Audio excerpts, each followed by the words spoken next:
Hello, everyone. This is Brian Lewis of the Spin Zone, and we're talking about the New Orleans Pelicans here on this particular video. I have gone through the NBA teams in draft order, starting with the Dallas Mavericks, working through with the last pick, which was the number 6 pick with the Washington Wizards there, who took Trey Johnson. So, and you got to like the rebuild that's been going on in Washington.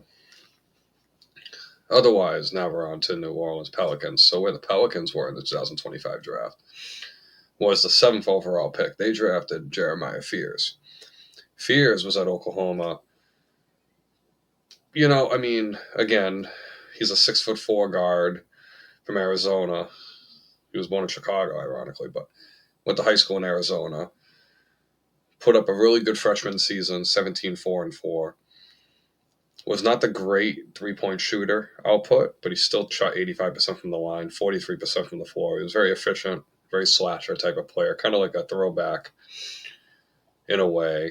Dion Waiters kind of comes to mind with him, was the first player that came to mind. If he were a better shooter, I would have a little bit more fears, but I think with Fears, is he better than some of the guys that went after him? Maybe. But I think considering what New Orleans ended up doing, and I'll start with the draft feedback first because I think it kind of feeds back to their whole strategy here over the last couple of seasons.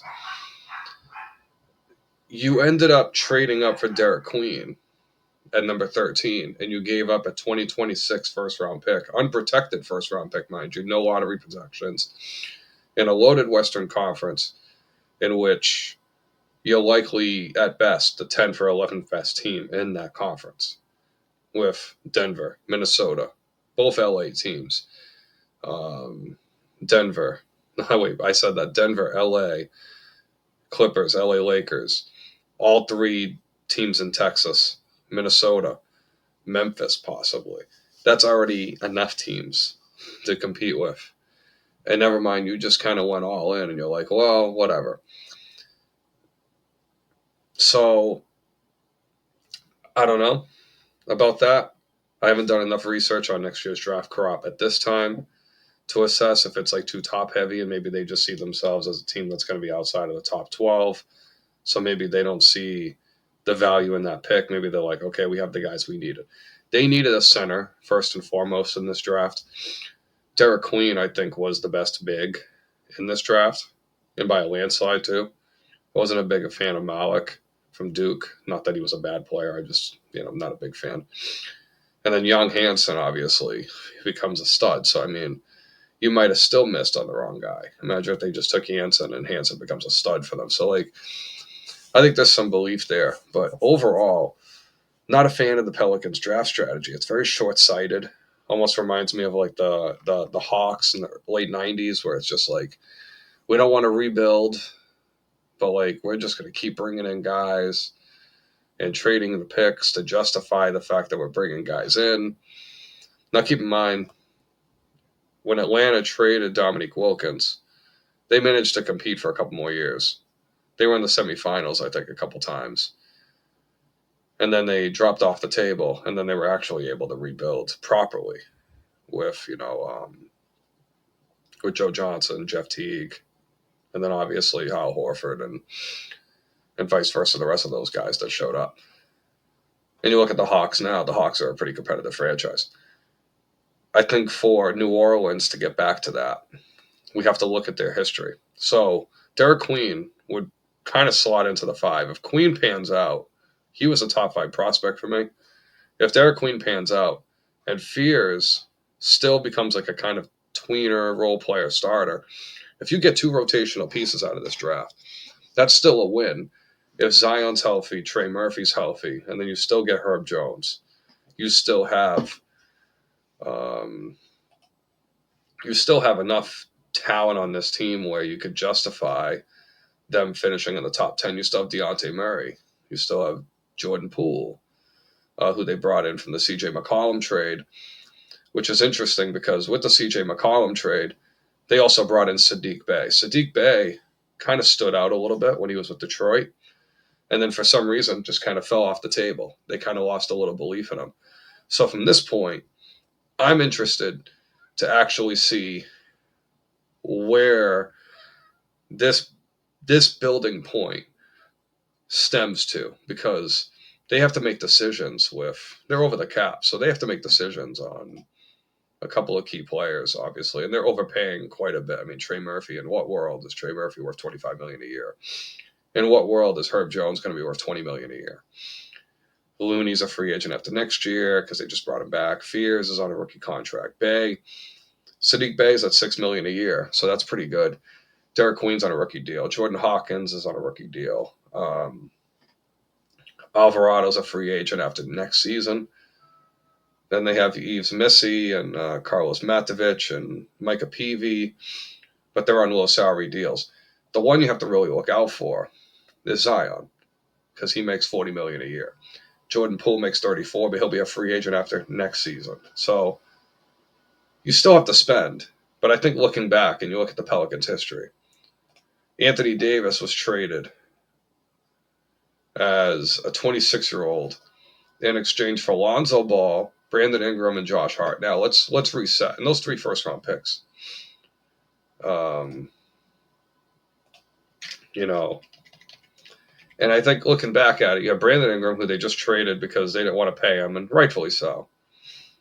Rightfully so. I think Ingram wasn't the right player to build a franchise around. You can't justify paying him $40 million a year when you already pay Zion that much. And I think the Pelicans made the right call in terms of trading him long term, because it's like I said a long time ago in all the sports groups and debate groups I've been a part of, going back to that 2016 draft, when everyone was like, Ingram is the closest thing to Durant. I'm like, Ingram is closer to Tim Thomas and Jonathan Bender than he is, or Tony Kukoc, than he is Kevin Durant. And to me, personally, he is this generation's Tony Kukoc, because he is a very good scorer in the mid-range. He is a killer in the mid-range. He can get you 18 to 20 points a night almost effortlessly. But the problem with Ingram is he's not physical enough. And again, defensively, he leaves you wanting more. His length is almost like a cheat code. But at the same time, unlike players that are like Jonathan Isaac, who's super physical, even guys like Porzingis that have become more physical, and the durability question aside, with him, it just goes back to the same redundancy of how much more you're not KD. KD is a freak of nature. That dude is a 6'11" guard, just pulling up threes on everybody. With Ingram, it's almost like he wanted to be a bigger Melo. And instead, he became like a poor man. He kind of became Tim Thomas in a lot of ways. But Tim Thomas got to play with Mad Dog and Shuttlesworth, obviously, with the Milwaukee Bucks. Never mind Vin Baker when he was an all-star, as well as Sam Cassell. That was one of the best starting fives I remember in modern basketball that didn't win anything because they were blocked by Allen Iverson, Dikembe Mutombo, and George Lynch, Aaron McKee and company in Philadelphia. So you look back, Josh Hart went to New York, and Josh Hart is like a freaking nice piece. He's a rotation piece. Lonzo Ball's injury history aside. And then those 3 picks, what did those 3 picks become? Like, the Pelicans just turned that into shit. It really doesn't matter. I mean, Davis might as well have just left for free at this point, because outside of Ingram and Josh Hart, they didn't really get anything worth they didn't get anything worth it. Now, I think Julius Randle, but it's crazy because then you look at 2019, they waited till July 30th to finish the deal because there was like a cap issue that had to happen, just similar to what happened when Gordon Hayward signed with the Celtics. But anywho, you have the Zion Williamson pick, and if in retrospect, the Pelicans could have taken Ja Morant. So in theory, you could have had Ja Morant with Brandon Ingram, and then you would have had somehow you still could have gotten CJ McCollum through the door. Dude, the Pelicans fumbled the bag. hardcore, and I'm sorry to Pelicans fans out there, they fumbled the bag. And very similar to what they did with that Rondo, Cousins, and Davis team, because they fumbled the bag. Hardcore, they fumbled the bag. But the thing with New Orleans, they can kind of get themselves out of this. If Fears and Queen are both hits, and then they're able to build off of a healthy season of Zion, a healthy season of Trey Murphy, a healthy season of Herb Jones, there's a chance this team could win 42 games. But part of me still feels like this team is just headed for disarray. I think the Pelicans are between a 35 and 40 win basketball team, realistically, because I can't count on any of those guys to be healthy. So with that being said, I'm going to say they're a 39 to 41. I'm going to say 39 win season, 39 and 43. And the reason I say that is because the West is extremely hard. The East is going to suck, but the West is going to be extremely competitive.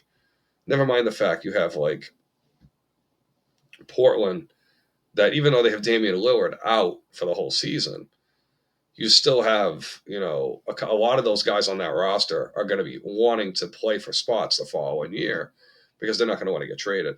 And then if somehow Portland ends up trading for CJ McCollum midseason from the Washington Wizards because they're somehow in contention to make the playoffs, Lillard could just come back early.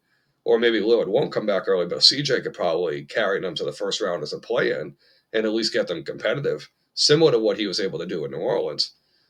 But at the same time, I think New Orleans deserves credit for putting their foot down and saying, you know what, we tried this with Ingram.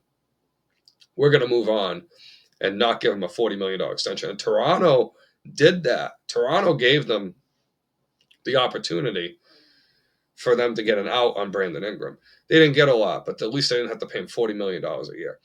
Now, Jeremiah Fears, if he pans out, great. It's like I said. I'm going to need to see more from Zion Williamson. Zion, this is a big season for you, in my opinion, because if Zion doesn't have a big season, then New Orleans has to blow it up. He has 2 years left in his deal. He's almost untradeable, especially with the new salary cap credentials of the second apron, because teams are not going to want to go over the salary cap with Zion Williamson making a third of it. So the Pelicans are going to have to eat that money. They might have to buy him out over the last 2 years if it's a real disaster. And then never mind the fact with Trey Murphy and Herb Jones. So, like, those are contracts that are going to be $20 million plus. They're not worth what they are. But again, here we are. This is the world we live in. I apologize. So, like, this is the world we live in. With the world, the second apron and the NBA cap. As again, I think they're going to probably miss out on the play-in. I don't know where 39 wins would get you. My guess would be 12th or 13th in the West.